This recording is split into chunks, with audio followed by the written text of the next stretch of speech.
그래서 밀 이삭을 잘라먹는 사건, 안식일에 밀 이삭을 잘라먹는 사건. 또 한 사건은 예수님이 안식일에 회당에서 한 손 마른 자를 치유하신 사건, 이 두 사건이 나옵니다. 근데 교묘하게도 두 사건 다 안식일에 일어난 일이었습니다. 근데 이것을 보고 있던 바리새인들이 안식일을 범했다, 안식일 율법을 범했기 때문에 이것은 범죄 행위다, 아주 심각하게 다루었습니다. 범죄 행위라고 비판하는 정도가 아니라 예수님을 죽이고자 모의를 했다고 했죠. 이들은 정말 율법의 그 문자 조항만 가지고 사람들을 평가했습니다. 그러나 예수님은 이들이 예수님을 죽이고자 하는 그 모의를 알았지만 이것으로 인해서 전혀 위축되거나 또 마음이 두려워하지 않으셨습니다. 오히려 예수님은 그들에게 율법의 본래 정신이 무엇인가, 율법을 주신 하나님의 마음이 무엇인가, 율법에 담긴 하나님의 뜻이 무엇인가 적극적으로 가르치셨습니다. 가르치실 뿐만 아니라 어떻게 하는 것이 정말 하나님을 원하시는 것인가, 이것을 실천하여 보여주셨습니다. 이 하나님의 마음, 율법에 담긴 하나님의 마음은 한마디로 말하면 자비의 마음인 것입니다. mercy, 자비의 마음, 긍휼히 여기는 마음, 불쌍히 여기는 마음입니다. 예수님은 오늘 말씀의 제목처럼 상한 갈 때도 꺾지 아니하시고 꺼져가는 심지도 끄지 아니하시는 분이십니다. 이 예수님의 자비 때문에, 이 예수님의 긍휼과 사랑 때문에 우리가 구원을 받고 지금 이 자리에서 주님을 예배하고 있는 줄로 믿습니다. 우리가 이처럼 주님의 자비와 긍휼과 사랑으로 살아났다면 우리도 다른 사람들을 볼 때 어떤 마음을 가져야 되겠는가? 그것은 바로 자비의 마음을 가지고, 긍휼의 마음을 가지고 다른 사람을 바라보고 도울 수가 있어야 된다는 것입니다. 우리가 오늘 말씀을 통해서 우리 마음 가운데 이 주님의 자비의 마음을 덧입는 그런 은혜를 허락해 주시기를 기도합니다. 자, 1절을 보겠습니다. 1절에 보면 예수님이 안식일에 밀밭 사이를 지나가실 때 제자들이 몹시 배가 고팠습니다. 제자들은 항상 배가 고프죠. 열심히 예수님을 따라다니면서 사명을 감당하고 이렇게 하다 보니까 제 시간에 밥을 못 먹을 때가 있어서 배가 고팠습니다. 그래서 얼른 그냥 밀 이삭을 자기도 모르는 새에 잘라 먹었습니다. 자, 안식일에 배가 고파서 밀 이삭을 잘라 먹는 이들을 볼 때 보통 사람이 봤다면 뭐라고 말했겠습니까? 아이고 매 짜내라, 얼마나 배가 고팠으면 우리 집에 가서 미숫가루라도 먹읍시다, 이렇게 말했을 거예요. 그런데 바리새인들은 뭐라고 말합니까? 보시오, 당신들의 제자들이 안식일에 하지 못할 일을 하나이다. 하지 못할 일, 우리말 성경에는 하지 못할 일 이렇게 되어 있지만 영어 성경에 보면 unlawful, 율법을 어기는 범법 행위다, 이 범죄 행위로 평가를 했습니다. 신명기 23장 25절에 보면 어떻게 되어 있냐면, 너희들이 남의 이웃집의 곡식밭에 들어가거든 손으로 곡식을 딸 수는 있지만 낫을 대지 말라고 그랬어요. 그러니까 너무 배고픈 사람이 잠깐 곡식을 따서 먹을 수는 있어요. 그러나 낫을 가지고 들어가서 너무 많은 곡식을 이제 추수해서 가져오는 거는, 이거는 다른 사람한테 피해를 끼치는 일이기 때문에 그렇게 하지는 말아라. 그러나 너무나 배고픈 사람이 손으로 밀 이삭을 잘라 먹는 것은 괜찮다, 이렇게 이미 나와 있거든요. 그러니까 이들이 밀 이삭으로 남의 집에 곡식을 따먹은 것을 문제 삼은 건 아니에요. 바리새인들도. 문제는 뭐냐? 안식일에 일을 했다는 거예요. 일을 했다. 그런데 여기서 우리가 생각해 볼 것이, 제자들이 밀 이삭을 따먹는 것이 일이냐? 이거는 보기 나름이잖아요. 여러분 어떻게 생각하세요? 이게 일입니까? 이거는 어떤 의도로 가지고 보는가에 따라서 전혀 다르게 평가할 수 있습니다. 그런데 바리새인들의 보기에는, 자, 밀 이삭을 따먹기 위해서 밀 이삭을 자르는 것은 추수 일이고, 그 다음에 이것을 비빈 것은 타작의 일이고, 훅 푼 것은 풍로 일이다, 이렇게 본 것입니다. 이 일일까요? 보통 사람이 보기에는 일로 보이지 않지만, 그러나 바리새인들이 예수님이 믿고 예수님의 제자들이 믿기 때문에 그냥 모든 것이 그냥 믿게 보이고, 이것도 일로 규정을 한 것입니다. 일인 것이 아니고 일로 규정을 한 것이죠. 자, 여기에 대해서 예수님은 다윗의 경우를 들어서 제자들을 변호를 하셨어요. 사무엘상 21장에 보면 다윗이 사울을 피해서 높당에 갔다가 너무 배가 고팠습니다. 아무것도 먹지 못했어요. 그래서 제사장 아히멜렉이 가서 뭐 좀 있으면 달라고 이렇게 했거든요. 그랬더니 아히멜렉 제사장이 때마침 먹을 게 없어요. 아무것도 없었습니다. 근데 단지 있는 것은 하나님께 드릴 진설병, 하나님께 진설하여 드리는 거룩한 떡이 있었단 말이에요. 이 하나님께 드리는 진설병은 제사장만 먹을 수가 있습니다. 다른 사람은 절대 먹어서는 안 돼요. 근데 이 아히멜렉 제사장이 이 진설병을 다윗에게 주었습니다. 다윗이 뺏은 것이 아니고 다윗이 그거라도 달라고 한 것이 아니고 아히멜렉 제사장이 그냥 주었어요. 왜 줬느냐? 아히멜렉 제사장은 다윗이 왜 쫓기고 있는가를 알았습니다. 불의한 사울에게 쫓기다가 이들이 배가 고파서 먹을 것이 없어서 온 것을 알았어요. 그리고 다윗은 이미 사무엘에게 기름 부은 왕이라는 사실도 알았습니다. 그런데 만약에 이들을 그냥 놔두게 되면 잡혀서 이들이 죽게 되거나 어려움을 청하게 되지 않습니까? 그러면 하나님의 역사가 이루어지지 않잖아요. 하나님의 역사가 방해가 되잖아요. 그 상황을 참작을 했기 때문에, 그 정황을 참작했기 때문에 다윗에게 또 그 소년들에게 진설병이지만 주었습니다. 제사장이 진설병을 다른 사람에게 준 행위만 가지면 분명히 unlawful, 범죄 행위란 말이에요. 만약에 다윗과 그 소년들이 장막에서 늘어지게 자다가 먹을 거 없나? 저 진설병 주세요. 그래 진설병 먹었으면 이거 분명히 범법 행위죠.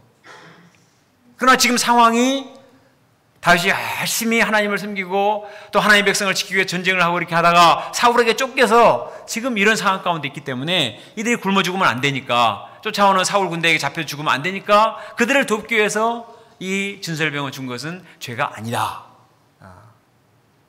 그래서 하나님께서 문제를 삼지 않으셨습니다. 예수님이 이 말씀하십니까? 예수님과 제자들도 지금 나쁜 일을 하고 돌아다니는 게 아니라 하나님 나라 복음을 열심히 증거하고 죄로 병든 영혼들을 열심히 돕고자 섬기고자 다니시다가 배가 고팠기 때문에 남의 집에서 밀리사가 잠깐 잘라먹는 것은 이것은 일이 아니다. 이렇게 다윗의 경호를 들어서 변호를 한 것입니다. 또 안식일에 일을 해서는 안 되지만 제사장은 일을 해도 된다. 제사장은 오히려 안식일날 성전에서 일을 제일 많이 하지 않습니까? 저도 안식일날 제일 바쁩니다. 제가 안식일날 안식일에 됐다고 집에 가서 쉬고 있으면 어떻게 되겠습니까? 그것이 죄죠. 제사장은 성전에서 안식일이지만 일을 할 수가 있어요. 그런데 예수님은 어떤 분이냐? 히브리서 4장 14절에 보면 예수님은 우리에게는 큰 대제사장이라고 그랬어요. 예수님은 우리 가운데 계신 큰 대제사장으로서 하나님의 아들이 되십니다. 예수님은 성전보다 더 크신 분이세요. 예수님은 안식일을 제정하신 분입니다. 창세기에서 우리 인생들에게 안식을 주시기 위해서 성부 하나님과 함께 안식일을 처음 제정하신 분이 예수님이십니다. 참 성전이시고 안식일을 제정하신 분이시고 큰 제사장이신 예수님을 앞에 놓고 안식일을 범했느니 많은 이 말하는 것은 너무나 어처구니 없는 일이지 않습니까? 예수님을 알지 못하기 때문에 이런 결과를 가져왔습니다. 그들은 율법을 잘 알고 율법을 수호하는 율법 선생이라는 자부심이 있었습니다. 그러나 율법의 본래 정신을 모르는 정말 무지한 자들이었습니다. 그래서 예수님은 율법을 주신 그들의 마음을 가르치시기 위해서 말씀하세요. 우리 7절을 같이 읽겠습니다. 자, 화면. 자, 7절 시작. 아니하노라 하신 뜻을 너희가 알았더라면 무죄한 자를 정죄하지 아니하였으리라.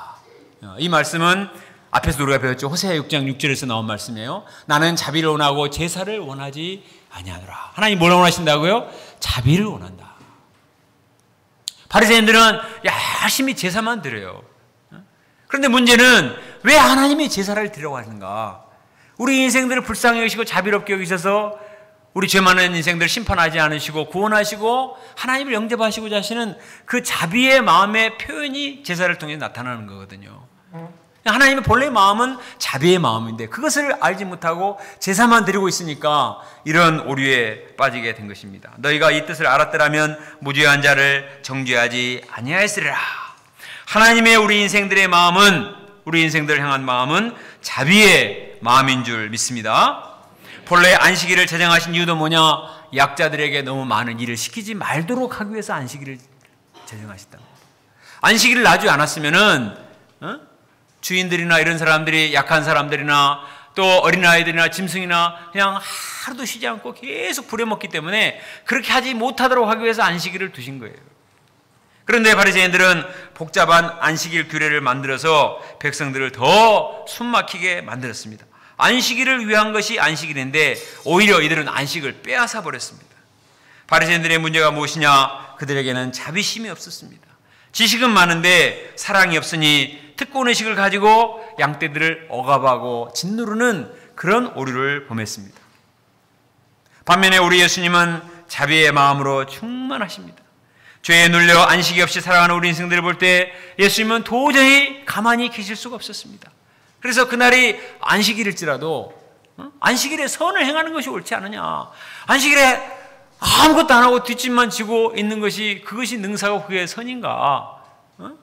너희 중에 양 한 마리가 구덩이에 빠져 있다면 그날이 안식일이라고 가만히 있을 사람이 어디 있느냐? 오늘 안식일이야. 양이, 하나님 아버지 양의 생명을 지켜주세요. 계속 그러면서 발만 둥둥 구르다가 12시 땡 치면 딱 가서 양을 구출해냅니까? 그런 사람 없단 말이에요. 아무리 안식일이라도 양이 구덩이에 빠지면은 빨리 가서 구출을 했고, 그걸 문제 삼은 사람은 당시에도 없었어요. 당시에 양은 그 집안, 그 각 가정의 큰 재산이었기 때문에 양의 생명을 구출하는 것을 문제 삼지 않았습니다. 하물며 사람의 생명은 양들보다 얼마나 더 귀하냐. 그래서 예수님께서는 때와 장소를 가리지 않고 사람들을 도우신 것입니다. 나는 자비를 원하고 제사를 원하지 아니하노라. 우리에게도 자비심이 없다면 무죄한 자를 정죄하는 오류에 빠지게 될 것입니다. 하나님이 쓰신 귀한 하나님의 종들의 특징은 뭐냐면, 물론 지식도 많았지만 자비의 마음이 많았습니다. 우리가 많은 말씀을 공부하지만 지식만 쌓지 말고 말씀에 담긴 하나님의 마음을 읽어내야 되겠습니다. 하나님의 마음을 모르고 지식만 쌓이면 바리새인같이 돼요. 종교 경찰이 돼요. 머리만 발달해가지고 이 사람은 이래서 문제고 저 사람은 저래서 문제고 자꾸 정죄하고 비판하느라 한 사람도 영접할 수가 없습니다. 우리 UBF는 특히 말씀을 열심히 공부하는데 이것은 지식을 쌓아서 말 잘하는 사람을 만들기 위한 것이 절대 아닙니다. 한마디 한마디 속에 담겨있는 하나님의 마음, 우리 인생들을 위한 하나님의 자비와 긍휼의 마음을 배우고 실천하도록 우리가 말씀을 공부하는 거예요. 2주 전에 국민일보에 미셔너에 이런 기사가 실렸어요. 호남 최초 교회 설립자인 윌리엄 전킨 선교사에 대한 기사가 실렸어요. 저는 이 윌리엄 전킨 선교사를 들은 적은 있습니다. 그런데 잘 몰랐어요. 그런데 이분이 이 책에 나온 것처럼 호남 최초 교회 설립자라는 말을 듣고 놀랐어요. 우리는 호남 최초의 교회 설립자는 누구로 알고 있죠? 유진별 선교사를 알고 있잖아요. 근데 유진별 선교사는 전라남도의 최초의 교회 설립자예요.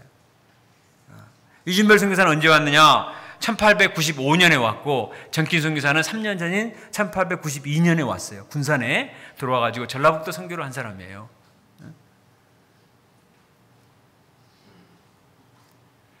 이 전킨 선교사는 미국 테네시 출신인데 언더우드 선교사가 몇 년에 왔죠? 1886년에 왔단 말이에요. 이분이 한국에 와서 복음 역사 섬기다가 안식년에 미국에 갔어요. 그래가지고 전국을 돌아다니면서 열심히 조선에 대해서 알리는 거예요. 그래가지고 이 조선이라는 땅에 복음이 필요한데 선교사를 모집하고 있다. 그래서 남쪽에 가서 남장로교에 열심히 선교복을 해가지고 남장로의 성도들이 미국 선교에 대한 조선 선교에 대한 비전을 갖게 되었습니다. 이때 이 정킨이라는 학생이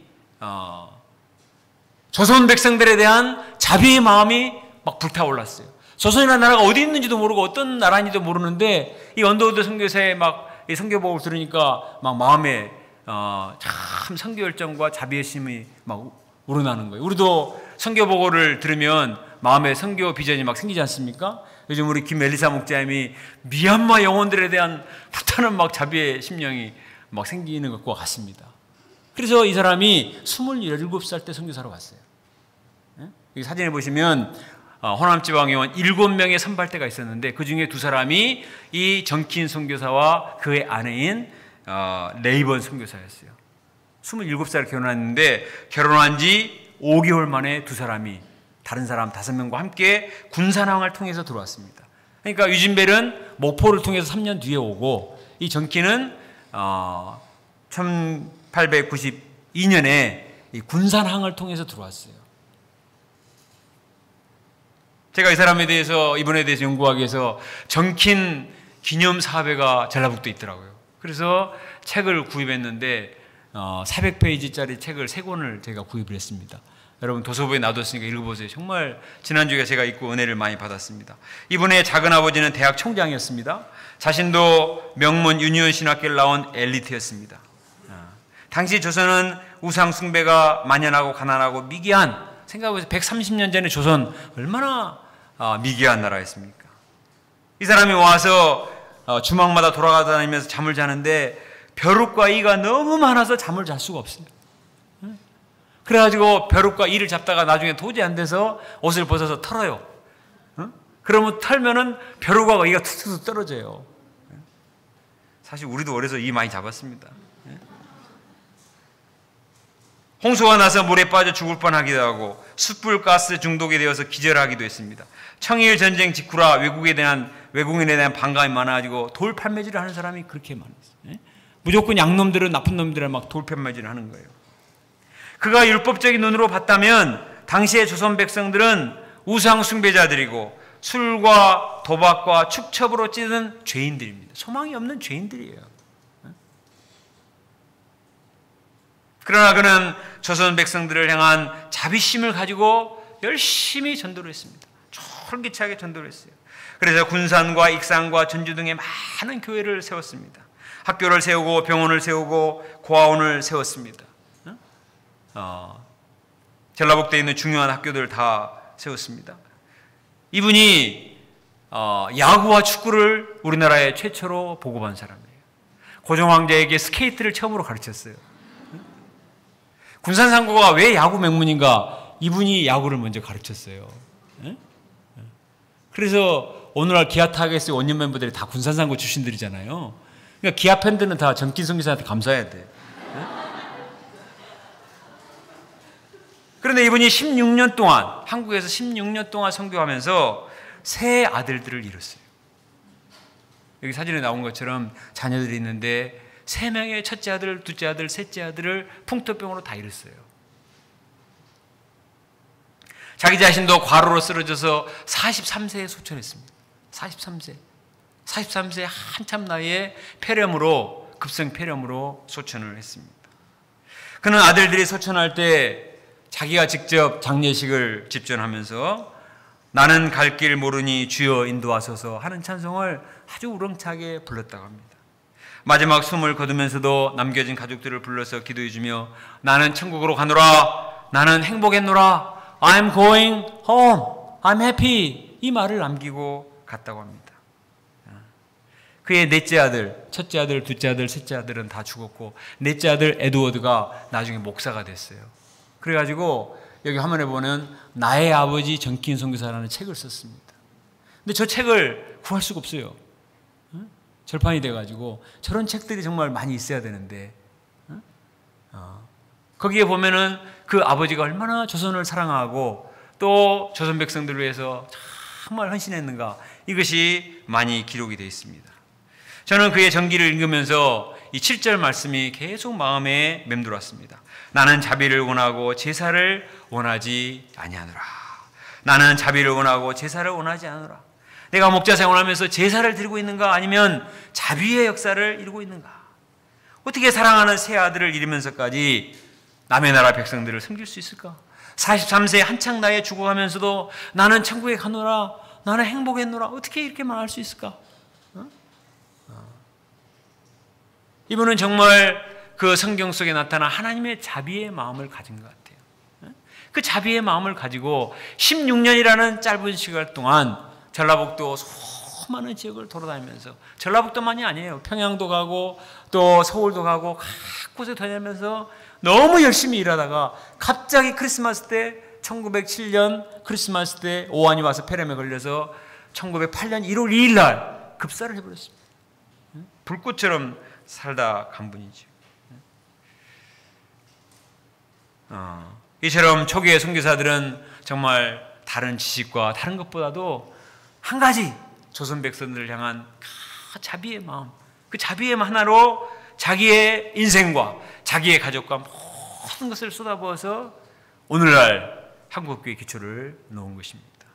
저는 이 말씀, 이 분들의 생애를 보면서 회개하는 마음을 많이 갖게 되었습니다. 그리고 주여 저에게도 자비의 마음을 주시옵소서. 오늘날 우리가 성경 지식이 몰라서 복음 역사 못 섬깁니까? 그렇잖아요. 오늘날 우리가 가지고 있는 성경 지식은요 엄청납니다. 어마어마해요. 우리에게 정말 필요한 것이 있다면 자비의 마음이에요. 한 영혼을 향한 자비의 마음만 있다면 얼마든지 우리가 한 사람을 도울 수 있고 기도할 수 있고 그 사람을 구원할 수 있음을 믿습니다. 하나님께서 우리에게 자비의 마음을 허락해 주셔서 바리새인과 같은 그런 정죄하는 마음이 아니라 자비의 마음을 허락해 주셔서 이번 수양회를 준비하면서도 정말 자비의 마음으로 한 사람을 초청해서 그 영혼을 구원하는 그런 역사 이루어 주시기를 간절히 기도합니다. 9절을 보면 예수님이 이제 한 회당에 들어가셨어요. 근데 그곳에 한 손 마른 사람이 앉아 있었습니다. 여러분, 사람에게 있어서 손이 얼마나 중요합니까? 우리 중요한 건 다 손으로 하잖아요. 그런데 이 사람은 한 손이 말라버렸으니 모든 것이 불편했습니다. 말라버린 손이 흉해서 아마도 한 손을 숨기고 고개를 푹 숙이고 다녔을 것입니다. 그런데 그 성전에 있던 사람들은 한 손 마른 자에 대한 자비의 마음이 없었어요. 다른 사람은 다 상한 손을 가지고 있는데 이 사람은 손이 말라서 한 손으로만 살아야 되니 얼마나 불쌍한가, 저 사람 어떻게 좀 도와줄까, 이런 생각을 하는 것이 아니라 예수님이 항상 병을 고치고 안식일에도 가리지 않으니까 이번에 이 안식일에도 이 사람을 고치면 이 예수를 걸고 넘어져야 되겠다, 이렇게 생각을 하고 있었습니다. 그리고 예수님께 물었습니다. 안식일에 병 고치는 것이 옳으니까? 그들은 예수님을 오직 걸고 넘어뜨리고자 눈에 불을 켜고 감시했습니다. 이때 예수님이 무슨 말씀하시는가? 우리 11절과 12절 말씀을 같이 읽어보겠습니다. 자, 화면에. 자, 시작.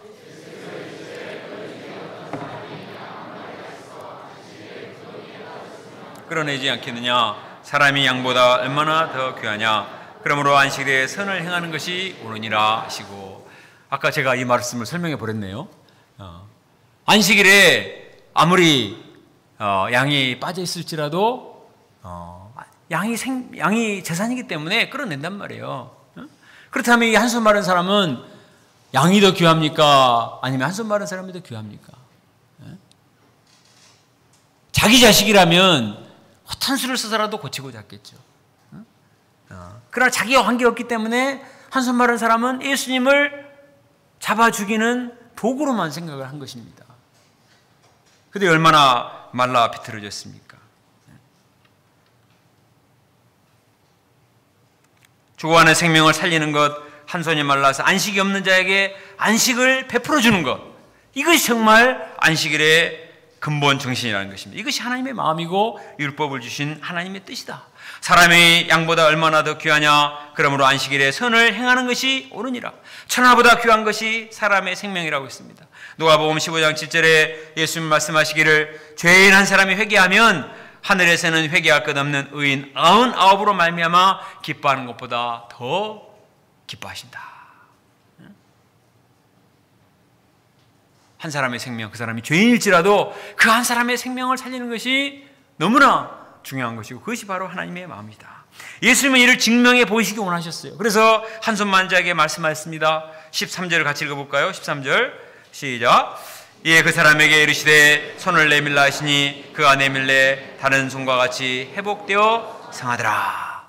예수님은 다음 날을 기다리실 수도 있어요. 그러면 곤란한 일 당하지 않지만, 그러나 예수님 마음은 자신이 어떤 불이익을 당하는가 그렇지 않는가가 중요한 것이 아니라 이 사람에게 안식을 줘야 되겠다.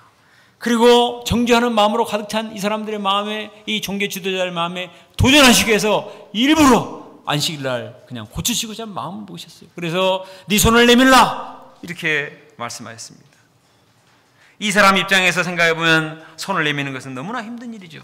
얼마나 자의식이 들고 당황스럽겠습니까? 그가 믿음이 없었다면 그냥 조용히 사라져 버렸을 것입니다. 난 죽었으면 죽었지 이 추한 나의 치부를 드러낼 수 없다. 이렇게 뭐 고쳐지리라는 보장도 없는데 그렇게 하면서 사라졌을 수도 있어요.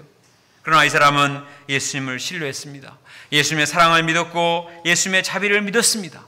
예수님이 자신을 치유해 줄 것을 믿었어요. 그리고 손을 내밀었습니다. 순종했습니다. 그때 무슨 일이 났어요? 이 사람의 손이 성해졌습니다. 그래서 회복이 되었어요. 얼마나 감격스럽습니까? 얼마나 놀랍고 얼마나 신기한 일입니까? 그는 마른 손 때문에 모든 것이 말라버렸을 것입니다. 기쁨도 말랐고 소망도 말랐습니다. 취직도 할 수 없고 결혼도 할 수 없다고 생각하니 한없이 슬펐습니다. 한마디로 인생 자체가 말라버렸습니다. 그런데 그가 믿음으로 순종해서 예수님께 손을 내밀자 예수님이 그의 손을 회복시켜 주셨습니다. 그의 손만 회복된 것이 아니라 그의 인생 전체가 회복이 되었어요. 예수님이 이런 분이십니다. 예수님의 자비의 역사가 일어나면 한 사람의 인생 전체가 살아나고 그 사람이 살아나면 그 가정이 살아나고 그 가정이 살아나면 그 지역이 살아나는 거예요.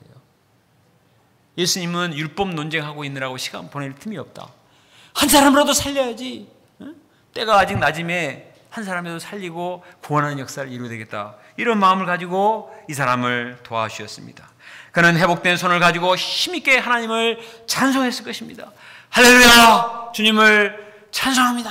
이제는 찬송할 때도 한 손밖에 들 수가 없었는데 이제는 두 손으로 찬송을 하고 그냥 두 손으로 그냥 힘있게 막 젖으면서 막 집으로 가면서 보라는 듯이 막 개척하고 정복하는 인생을 살았을 거예요. 얼마나 감사한 일입니까? 오늘날에도 이런저런 문제로 한손 마른 사람들이 많이 있습니다. 외모가 마음에 들지 않는 것 때문에 자의식으로 고통하는 사람도 있죠. 가슴 아픈 가정사 때문에 마음이 말라서 기가 죽어 있는 사람도 많이 있습니다.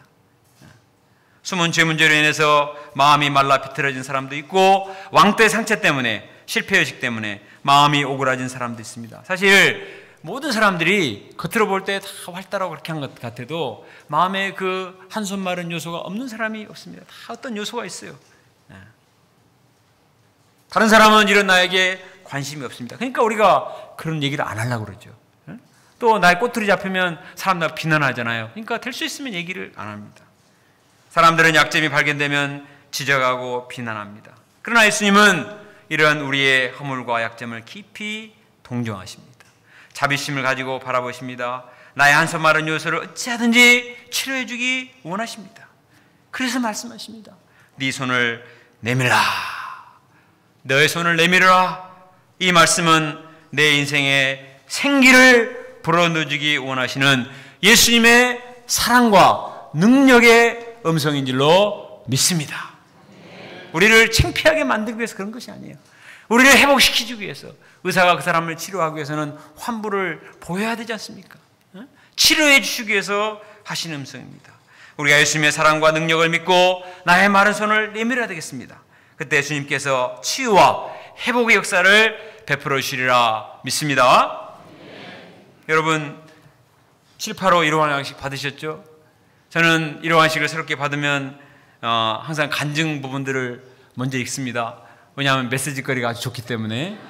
이번에도 보니까 전국 학생수양회 메시지가 3개나 올라와 있어요. 전국 학생수양회 이번에 못했잖아요. 그래서 이게 양식책에 기록을 했는데 102페이지 보니까 광운 유배표의 손상원 목자의 인생 소감 부분이 올라와 있었습니다. 그는 초등학교 때부터 컴퓨터 게임에 빠져 성적도 떨어지고 타인에 아주 무관심했습니다. 그래서 엄마가 너는 왜 이렇게 정이 없니? 왜 이렇게 마음이 메말랐니? 이렇게 안타까워하셨습니다. 그러니 하루 종일 컴퓨터만 붙들고 살다가 너무나 삶이 허무하고 무료해서 베란다에 뛰어내리고 싶은 내가 이렇게 인생을 살아야 되는 게 무슨 의미가 있는가? 이런 자살 충동에 시달릴 때도 있었습니다. 대학에 왔지만 만사가 귀찮아서 OT도 가지 않고 세터도 가지 않고 수강신청도 언제 하는지 수업을 몇 시에 하는지 강의실은 언제 하는지 정말 관심이 없고 그래서 학점이 2.1 아주 기어다니는 학점이었다고 했습니다. 그런데 이처럼 메마른 인생을 살고 있던 그에게 유배프 목자님이 찾아오셔서 말씀으로 섬겨주시고 여름 수양에 초청해 주셨습니다. 여름 수양의 메시지와 소감을 통해서 큰 은혜를 받고 자신의 지독한 이기심과 폐인 같은 나태함과 정욕의 문제를 주님께 내어밀었습니다. 그때 주님께서 그의 내면을 치료해 주셨다고 했습니다. 그의 인생을 허무에서 기쁨으로, 두려움에서 희망으로, 어둠에서 빛으로 변화시켜 주셨습니다. 창세기 1장 31절 말씀을 통해 심히 기쁜 존재로서 자기 발견을 하고 삶의 목적이 생기자 열심히 공부해서 2.1에 기어다니던 학점이 점점 올라가서 대학원에도 입학하게 됐습니다. 다른 사람에 점점 관심을 갖게 되어서 같은 연구실의 박사과정 선배가 카톡 프로필에 자살을 암시하는 글을 올리는 걸 보고 깜짝 놀라서 그 선배를 쫓아가서 열심히 용기를 북돋아주고 희망을 심고 이렇게 사람을 돕는 그런 사람이 되었습니다. 어머니가 갑자기 간암에 걸렸다는 소식을 들었지만 위축되지 않고 열심히 기도하는 사람이 되었습니다.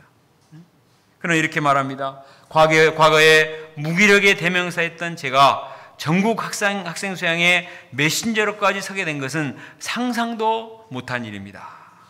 얼마나 잘생겼어요, 그죠? 예? 이 변화된 뒤의 모습이에요, 이거는. 예?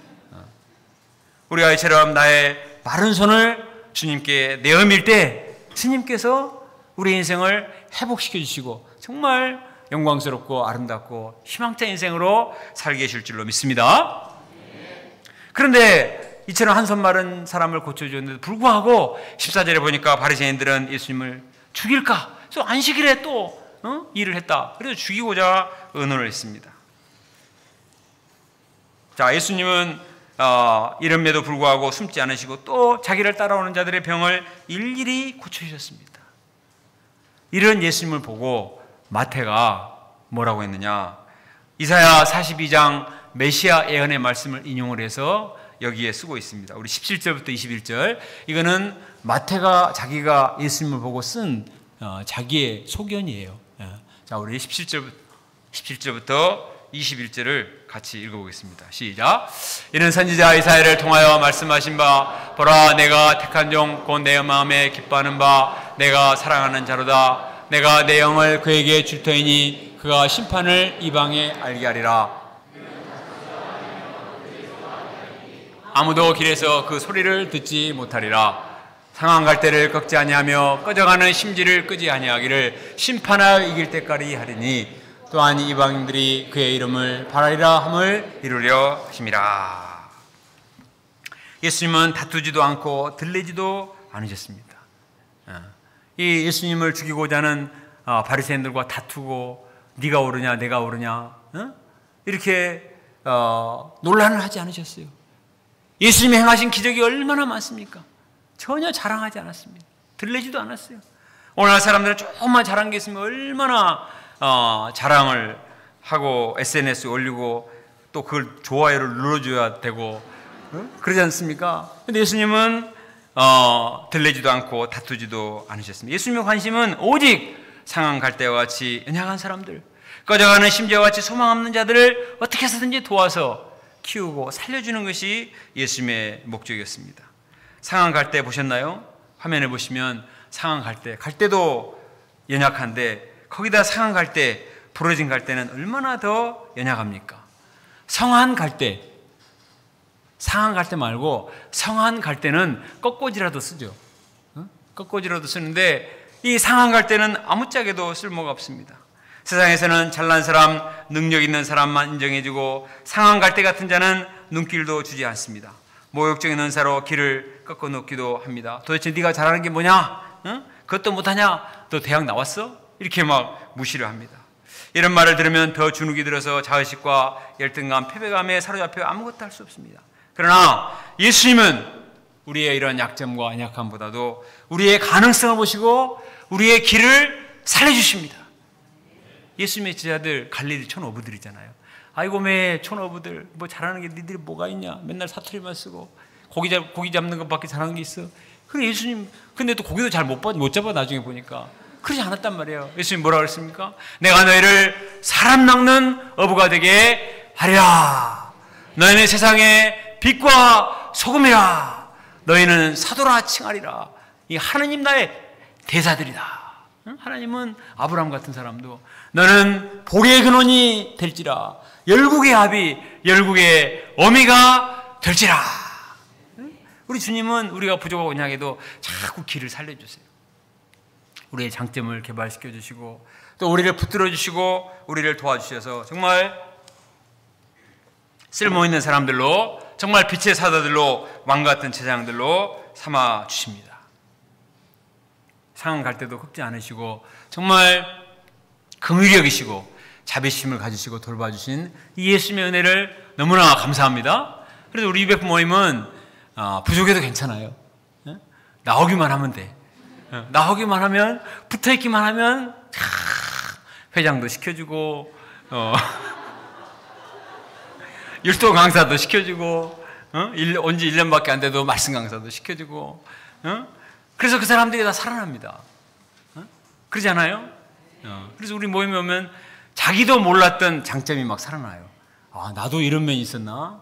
이것은 하나님이 참 예수님께서 상황 갈 때도 걱정 아니하시고 끝까지 감당해 주시기 때문에 그렇게 되는 것입니다. 지난주 파트 모임에서 구바나 목자님이 메시지를 전하시는 거 듣고 제가 큰 영감을 얻었어요. 로마서 11장 24절 돌 감람나무 참 감람나무 이 말씀이었는데 우리가 돌 감람나무 같은 존재에 있는데 참 감람나무 대신 예수님께 접붙임 받았을 때 우리가 이 참 감람나무의 진액을 이어받아 좋은 열매를 맺는 그런 인생을 살 수가 있다, 이런 내용이었습니다.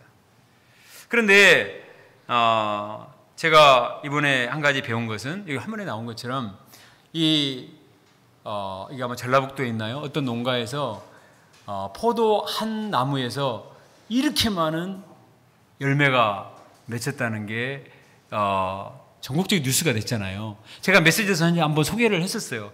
기억하시나요? 그런데 저는 그때 어떻게 알았냐면 그 농부가 토양을 아주 잘 했다는 거예요. 막 깨묵 또 퇴비 이런 것들을 잘 해가지고 토양을 아주 잘 만들어줬기 때문에 이렇게 한 송이에서 엄청나게 많은 포도나무가 열매가 맺혔다, 이런 내용만 거기 나왔습니다. 근데 우리 구바나 목자님이 이 사람을 찾아가서 물어봤어요. 응? 접목하셨죠? 토양만 갖고 그렇게 된 게 아니라는 거예요. 응? 토양만 아무리 갖고도 종자가 나쁘면 한계가 있어요.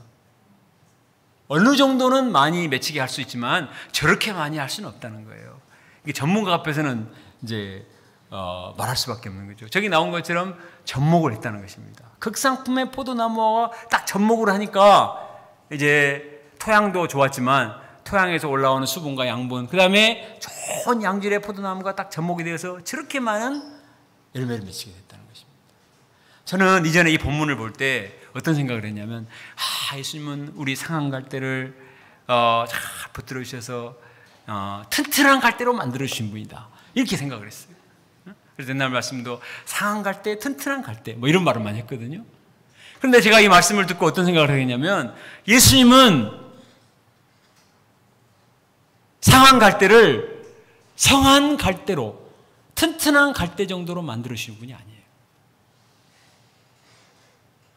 우리가 참 감람나무 되신 예수님께 접붙임을 내면 종자가 달라지는 거예요. 종자가 DNA가 달라지는 거예요. 옛날 어르신들이 그런 말 하잖아요. 그 인간은 종자가 좀 나빠. 근데 우리가 종자가 나빠요. 원래 아담의 종자들이, 아담의 불순종과 또 교만과 반발심에 이 종자가 나쁜 타락한 인생들이에요. 그러니까 죄를 열매를 맺을 수밖에 없고 상한 갈대같이 될 수밖에 없었습니다.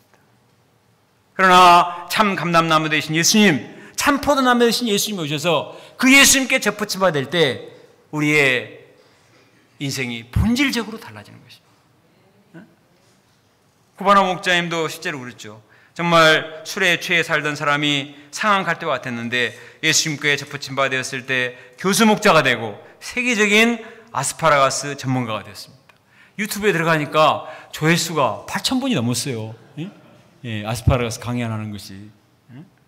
많은 생명의 열매, 승리의 열매를 맺을 수 있었습니다. 상한 갈대도 꺾지 않으신 예수님은 우리 인생을 근본적으로 변화시키셔서 우리가 할 수 없는 정말 우리의 DNA를 바꾸시고 풍성한 열매를 맺게 하실 줄로 믿습니다. 내가 하는 것이 아닙니다. 예수님이 하시는 거예요. 예수님의 긍휼과 자비와 사랑 때문에 이렇게 가능합니다.